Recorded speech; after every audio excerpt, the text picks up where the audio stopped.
Hello beautiful soul! Welcome back to my channel. This is my channel from Japan. Kabayan Aquarius, this reading is for you. May 2026. Marami tayong card. Muna tayo mag-aksaya ng panahon. Tingnan natin kung anong magaganap mangyari sa'yo. Show me, show me, show me, show me. Siyempre, nakaharang yung anak ko na ito na mabait. Diba? Okay, unahin natin dito. Aquarius. Okay, Aquarius. Oy, meron kang turisas. Okay, maybe you are related to a fire sign with Aries, Leo, and Sagittarius, or kay water sign. Pisces, Cancer, Scorpio. Okay, what comes dito, pwedeng nandun yung palagi kayo nakamask or you need magmask. Pwede na may mga sakit kayo na related to your throat, sipon, ubo, mga ganyan sitwasyon. May mga toxic situation ako na nakikita sa'yo.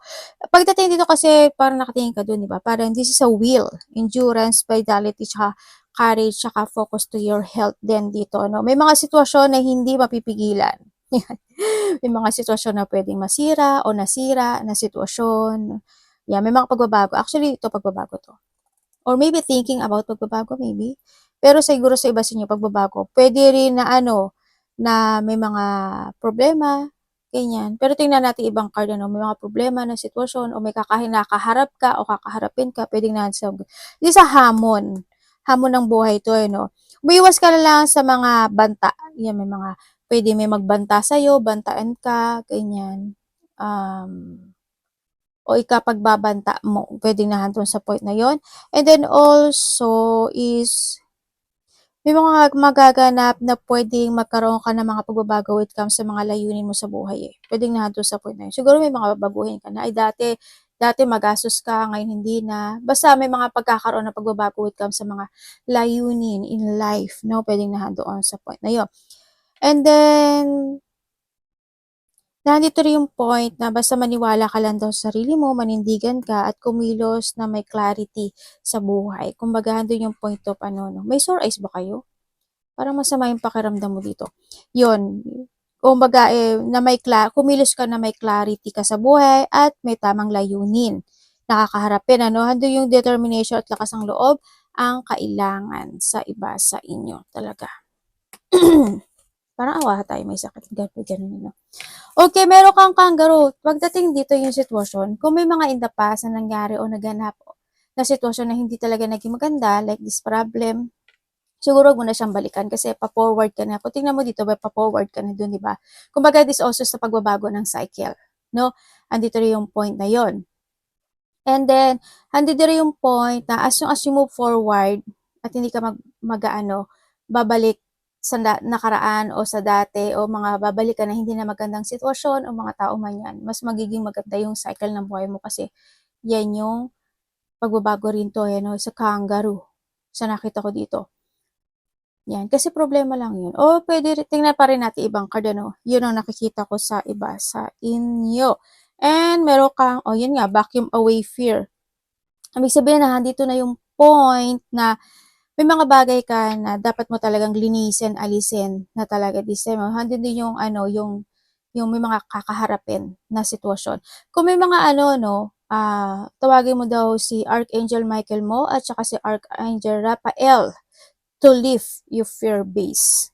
Parang ili-lift it up cup niya sa kung napanghinaan ka ng loob, ganyan, tawagin mo lang siya sa nakikita ko sa iyo dito. Yan siya ang makakatulong sa inyo sa nakikita ko dito. Yan, kaya don't give up sa nakita ko dito sa iyo, no? And we have the union. Magkakaroon ng mga union situation. Alam mo, kung titingnan ko dito, ito ahas to eh. Siguro dito sa iba sa inyo, may mga third party relationship, Sa iba naman sa inyo dito, may mga trigger situation. Kung in the past may nakapagpapatrigger sa iyo o nagkaroon ng problema, siguro wag mo nang balikan. Kasi this is a growth, no? Yan. Siguro pagbabago na talaga. Ito na yung kangaroo cycle na yan. Pagbabago. And ano na yan? Alisin mo na yung mga dapat alisin. Ano ba yan, anak? Teka lang, pupunas lang si ate. Pupo ba? Yan, ang nakikita ko, alisin mo lang mga dapat alisin kasi may growth. Ganyan. Tsaka wag ka daw masyadong mag-expect too much in some aspect of your life. Yun. Basta may mga progress yan, may mga processing yan. Trust the progress na lang. Bulol talaga si ate. Yan ang sinasabi dito, no? Kasi si Archangel Michael mo, tsaka si Archangel Raphael, ang magba-vacuum away yan sa mga sitwasyon na iyan, ano? Sila yung mag-fix, kumbaga. And syempre, oh, di ba? There's a lot, kumbaga, tutulungan ka ng yung mga angels na mangyari ito. Okay, there's a lack situation. Ibig sabihin, kung nangyaring hindi maganda in the past, yan, unti-unti na siyang gumagaang o may pagkagaang ng sitwasyon mo sa buhay by this May. Andito na rin yung, yan o, believing in your own luck and help you cultivate abundance and mindset. Pagbabago na to ng mindset, ano, sa nakita ko, or you need to change your mindset talaga. Huwag na maging ganito, na naging masyadong toxic o hindi na masyadong naging problema in the past. Yan. And then also is pagbabago to ng perspective, back your growth and luck. Pagbabalik ng iyong abundance, luck, and growth this time. Kung dati is ang bilis lumabas ng pera sa kamay mo, this time hindi na siya, no? Hindi na siya magiging mabilis. Kumbaga, ang daming nasayang, ang daming natapon o nawalang stability or pera man in the past. This time, hindi siya magiging ganun kasi andito yung luck. Sa nakikita ko to, mas magi-stay siya sa kamay mo this time sa nakikita ko sa iyo dito, no? Yun. Yan. Congratulations sa iba sa inyo kasi handa sa iyo na ang lucky ng buhay mo. Mag-try kayo tumaya. Baka kayo is manalo. Yan. Kung saan mang panalo itong sitwasyon na ito, congratulations sa buhay nyo, no? Yan. Or pwede rin kasi na may ipapadala sa iyo sa universe to give that luck. Pwedeng doon sa point na iyon. But still, handito na yung growth eh. Yan, may mga union na, no? Ibig sabihin, may mga magbabalik na sitwasyon o may magbabalik na tao o pag magkakaroon ng union. Kung anong union yan, kahit mga celebration, getting together, basta may union ako nakikita. And in the flow, the universe is sending you health. Diba? Handito si Archangel Michael tsaka si Archangel Raphael. Ibig sabihin, mayroong ito pinadala or maybe someone pa na papadala sa universe, ano, to give that luck and abundance and prosperity sa iba sa inyo. And tap into your inner power and go deeper to create the purposeful life you really want to have. Alamin mo talaga, no, yung ano ba talaga yung gusto mo sa buhay mo, ano ba yung target mo, ano yung dapat mong fokusan, ano ba yung dapat na naresolbahan mo, nabaguhin mo yung cycle, ganyan. Pag-isipan mo talagang maigi, no? Kasi tutulungan ka ng iyong mga angels. Yun ang nakikita ko sa ito. Maaaring nag-iipon ba kayo ng, bulol ako sorry nag-iipon ba kayo ng feather or maaaring makakita kayo ng feather? In what way, hindi ko alam. Pwedeng sa harapan mo, pwedeng sa panaginip, in what way. Yun ang nakikita ko sa iba sa inyo. Iba dito, this is a revert, no? Sa iba sa inyo. Yan. Sa iba is may mga enterprises or mag-focus ka sa mga pag-uumpisa ng mga bagay-bagay, bagong trabaho, bagong business, bagong enterprises, o may mga bagong idea, or pwede rin dito is may mga buntis, mabubuntis, or mga anak, no, sa iba sa iyo. Basta keep balance lang din, ano, sa mga inom-inom at kinakain. Maybe you are dealing sa isang fair woman relationship with a blonde, gray, or white hair. Pwedeng ikaw ito or someone who's connected sa iyo. Yan. Ingat ka na lang tayo kay Fox kasi may tao, kaya dito rin to, no? Kasi di ba makamandag to? Diba? Tapos ito hindi si problema. Tapos ito si Union, diba? So, may mangyayari. Okay, ingat ka na lang, may nagmamatsyag sa'yo. Yan, may mga naghahanap ng pwede niyang ano sa'yo, ikahinaan mo, no? Naghahanap ng iyong kahinaan, pwedeng nandun sa point. Mag-ingat ka rin sa mga pera or when it comes to your trabaho at business. Beware of a great pride. Ingat ka na lang din sa nakikita ko dito. Kasi hindi to maganda, oh. Or pwede rin kung sa iyo to, yan. No? Pagbabalik siguro ng iyong fried this time sa nakita ko. Pero ingat ka pa rin, balancing. Kaya dito rin si balance, diba? Ay, ba't hindi maganda? Si Turkey, dito someone is behaving stupidly. Pwedeng itong babae na to, si Peacock, si Fox, o si Turkey, ano? Or pwedeng yung the past situation. Or pwedeng ito si, ano ba to? Di ba makakamatay ito eh. Yan. No, ingat ka na lang. But you are protected kasi dito sa sitwasyon, no? Or pwede ito yung mga nakaraan na sitwasyon sa iba sa inyo. na maaring magkakaroon ulit kayo ng connection, kaya ingat ka na lang din, no? Hingi ka na lang ng guidance dito sa angels mo. Yan. And mag-ingat ka sa mga red flag situation. Don't lower your standard. Kung may sabihin, huwag kang maging patolero at patolera. Huwag mong balikan yung dating ikaw. Ano ba yung dating ikaw? Good ba siya or bad? Pag-isipan mo maigi. And then you need to move forward. And mag-ano ka doon ng lesson, no? Para makapag-move forward ka sa future mo. Basta mag-ingat ka na lang din. Ang dami mong warning And discord among friend and family. Magkakaroon na hindi pagkakaintindihan, ano? O kaya hindi pagkakaunawaan. Sa nakikita ko sa ito, baka marami na kayong, may mga manok ba kayo? May mga daga? Yan. Magkakaroon ng mga ganyang sitwasyon. Pero if ever na meron, magkakaroon din kasi siya ng union. Ibig sabihin, magkakaroon pa rin kayo ng connection. Or magkakaroon ng mariresolbahan yung sitwasyon sa nakita ko dito sa iba sa inyo. But still, focus to a red flag. Sa mga ganyan na ingat kayo. February kasi is pwedeng may connected ang birthday. Pwedeng may mga birthday situation. Ganyan. Ako nakikita sa iyo. And then also is 2 days, 2 weeks, 2 months. Pwedeng nahando sa point ngayon. Or by February, pwedeng nahando po siya. May mga union man yan, o may mga this an unexpected situation, no? A blow of emotions, pwedeng nahando sa point na yun. Ako nakikita sa iyo. Or a blow of luck, pwede rin nahando sa point na yun. Kasi nahandito si luck, si union, andito rin si in the flow, no? Pwedeng nahando sa. But still, may negative din kasi yan, puro negative yan. Well, gano'n naman talaga ang reality ng buhay, di ba? Negative and positive, no? Pero, if gusto mo talaga na maging positive talaga yan, is i-reverse mo siya, no? Yun ang nakikita ko ito. Mag-reverse ka na lang. Kung ayaw mong magkaroon ng ganito, is reverse na lang din. Ganyan. Basta, wag ka na lang mag-focus dun sa, wag ka mag-stay, kumbaga dun sa sitwasyon na yun, ano? Or wag yung patolero o patolera, ganyan. Sa nakikita ko ito. Pagdating sa iba sa inyo, this is a blow of luck talaga. Kasi atito to siya. Energy mo.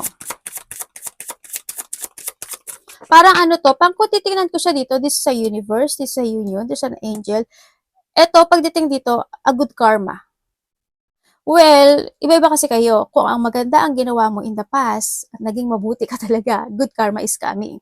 Pero, pag may ginawa ka sa nakaraan, parang hindi maha-harvest mo Ito yung mangyayari sa'yo. Kaya, libre lang naman din na maging mabuti, di ba? Kaya, yun. Or you need to learn from the past na lang din para sa next time, di ba? Ibubuhos talaga sa iyo sa universe. Yung lahat. Yung lahat-lahat. Pwedeng nandun sa point na yun. Yung iba sa inyo, energy ni Aquarius.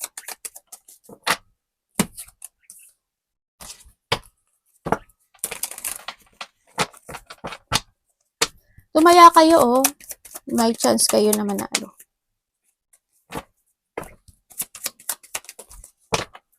Okay, your energy by this month. May mga ikagulat, ikakasyak, o ikabibigla ka daw na sitwasyon. Ganyan. Ayun ang nakikita ko sa'yo dito, no? Or pwedeng may mga shocking revelation or shocking situation or mga hindi inaasahan talaga.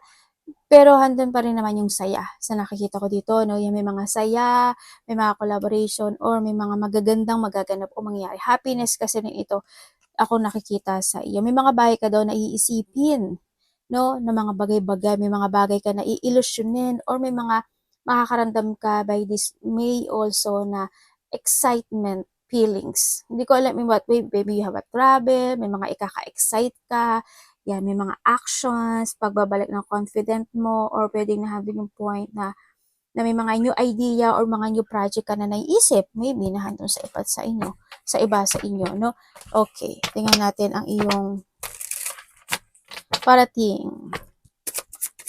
Pwede magkakaroon ka ng mga pagkikita-kita with terms of friends, kaya baka may nakakausap ka, o kaya meron kang may isip na ikasisiya mo, pwedeng na sa point na yun. Pwede rin to na may tutulungan ka, no? Yan, may susuportahan ka o tutulungan, or may tao na nagbigay ng tulong at suporta sa'yo. Parating.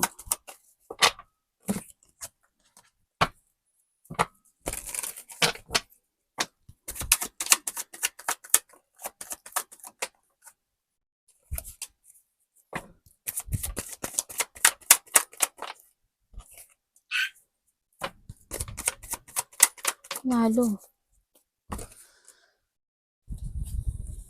Okay. Ang parating sa iyo, Aquarius, parating sa iyo, ang nakikita ko sa'yo dito,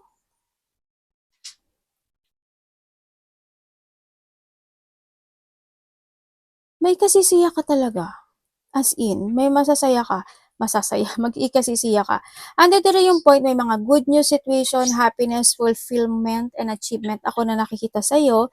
Sa iba sa inyo is magkakaroon ng mga improvement in some aspect of your life, lalo na sa pagdating sa pera mo, no? Yan, magkakaroon ka ng improvement, magkakaroon din ng mga bagong plano, bagong strategy, or mga bagong pananaw sa kinabukasan. Babalik ka daw sa isimula eh. Hindi ko alam in what way. Siguro may magtatapos na talaga, no? O may tatapusin ka na, o may umpisahan ka na rin sa iba. Sa inyo, you will back from the basic situation. Andito rin yung point na may mga bagong direksyon ka na tatahakin. Sa iba dito is mga bagong opportunity.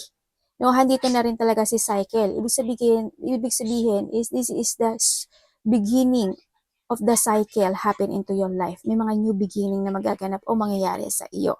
Pag may new beginning, ibig sabihin may matatapos sa buhay. No? Ako nakikita sa iba sa inyo. May mga opportunity talaga na darating. Or hando yung point of there's a good luck and may mga good karma talaga at may mga change of fortune happen into your life. Kaya i-embrace mo yun, ano? Yan. Alam ko na ano ka naman eh. Embracing ka naman talaga. Tsaka you always, kumbaga, siguro mabait ka, no? So, wait ka. Ate, akala mo ba masama ako? Hindi kasi, yung lux binigay sa'yo lahat eh. Parang alam mo yun yung ang daming nangyari sa'yo sa nakaraan.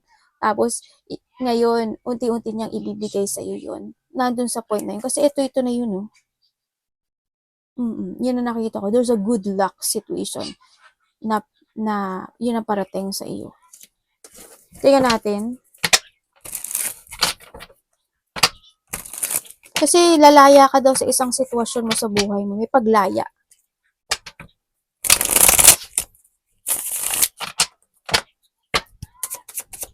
Dapat iwasan. Diba dito mga ano yan, mga bagong proyekto, mga bagong idea, ganyan.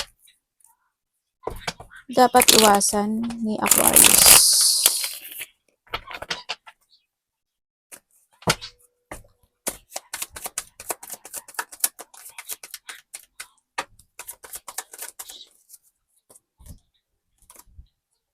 Ay, ano ba yun, ate? Okay, dapat mong iwasan. Dapat mong iwasan yung hindi ka daw mag-trust sa intuition mo. Yung hindi ka magkaroon ng awakening or yung mga sitwasyon na hindi ka matuto sa nakaraan. Kaya dito rin si nakaraan, ano, yan. Yun ang kailangan mo daw na, ano, matuto ka daw sa nakaraan, basta mag-trust ka daw sa intuition mo, listen to your inner voice, may mga bagay na kailangan talagang i-let go, no, mag-focus ka sa ano mo, kasi andito sila kung naghihintay, oh. Kumbaga, nandun yung point na iwasan mo yung mga pwedeng mo ika-chaos, ganyan, yung ma-overcommitment ka sa isang sitwasyon, kasi pwedeng yun magiging blockage sa'yo, no, iwas ka na lang doon. Tsaka yung ma-imbalance ka sa iniinom o kinakain, ganyan din. Tsaka kung medyo, minsan may mga worrying situation ka or night shift ka or hindi ka gaano makatulog, kulang ka sa tulog, bawi ka na lang, no, sa nakikita ko sa'yo dito. And syempre, kumbaga wag mo na talagang balikin yung nakaraan. Sa nakita ko, awareness is needed at saka magkaroon ka rin daw ng self-evaluation sa sarili. Sa nakikita ko sa'yo dito, no? Yeah, may mga change of decision ka na dapat gawin. Sa nakita ko, may mga gagawin ka na sa nakita ko dito. Yun. Iwasan mo rin na, syempre, focus ka lang din sa mga pag-iipon ng pera. Kumbaga, mas maging more on wiser ka na lang din daw. Wiser and stronger, magkaroon ka talaga ng acceptance sa mga lesson from the past. Whatever holding you back sa nakaraan, this is the time to let it go. Leaving behind and moving forward, no? Sa iba, sa inyo. May trouble ako nakikita sa'yo. May trouble siguro iba dito. Your money. Money ni Aquarius.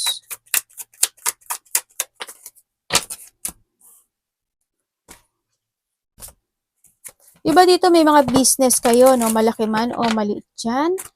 Yan, ang nakikita ko sa'yo dito.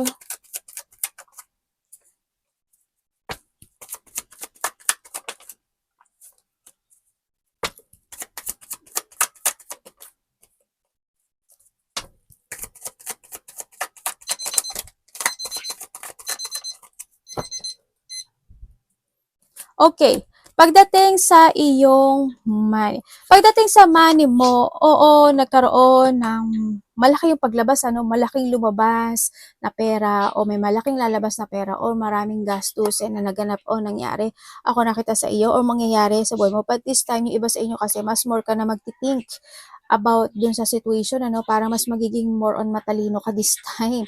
Mas more ka na magbibigay ng effort sa'yo at magkakaroon ka ng more ng controlling pagdating sa pagpapatakbo ng iyong kaperahan. Kumbaga, kung dati is talagang naging more on paglabas ang nakita ko sa dito, ngayon hindi. Talagang you try to work it out to develop yung sitwasyon, ano, hando yung point na pinag-iisipan mo na talaga siya. Halimbawa, may bibiling ka, di ba? Pareho naman yung product pero mas pipiliin mo yung mura, 'di ba? Nandun sa point na yun. Magkakaroon ka ng mga ganong situation, ako na nakikita sa iyo. And then pagdating sa pera mo, may victory and success naman din ako nakikita sa iyo kasi handun yung effort na ibinibigay mo pagdating sa iyong kaperahan. O trabaho and pera to, yun din na nakikita ko sa iyo. Handun yung moving forward tsaka yung lakas ng loob and controlling. Handun kasi you have a strength, no? You have a strength kasi din sa nakikita ko dito this time sa pagpapatakbo ng iyong kaperahan this time. Mas patatagalin mo pa yung pera mo sa palad mo this time sa nakikita ko dito.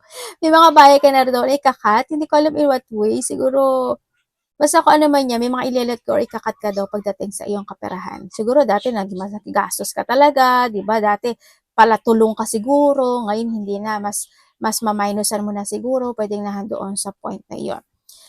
Yun ang nakikita ko 'to. Pero hindi naman nawawala din kasi yung pagiging supportive mo 'no, sa ibang tao. Puwedeng nandun pa rin, magpapatuloy ka pa rin na may mga tao or may tao ka talaga na bibigyan ng advice and support pagdating sa pera or manghihingi talaga sa'yo, 'yan. Iba dito sa inyo kasi maybe you have a charity or nandun lang talaga yung pagiging malambot ang puso, no, sa nakikita ko. If ganun ka nga, may mga bagay, hindi ko naman sinabi na maging madamot ka. Siguro may minus-minus lang, no, may mga bagay lang na konting-konti lang, kahit konti lang, no, yun ang nakikita ko, is needed sa iba sa inyo. Kailangan meron kang determination, no, but still, handun yung stability sa nakikita ko sa iyo dito. Yun. Tandaan mo palagi na ikaw ang driver ng buhay mo, ha, pagdating sa iyong kaperahan. Arigato namaste, God bless.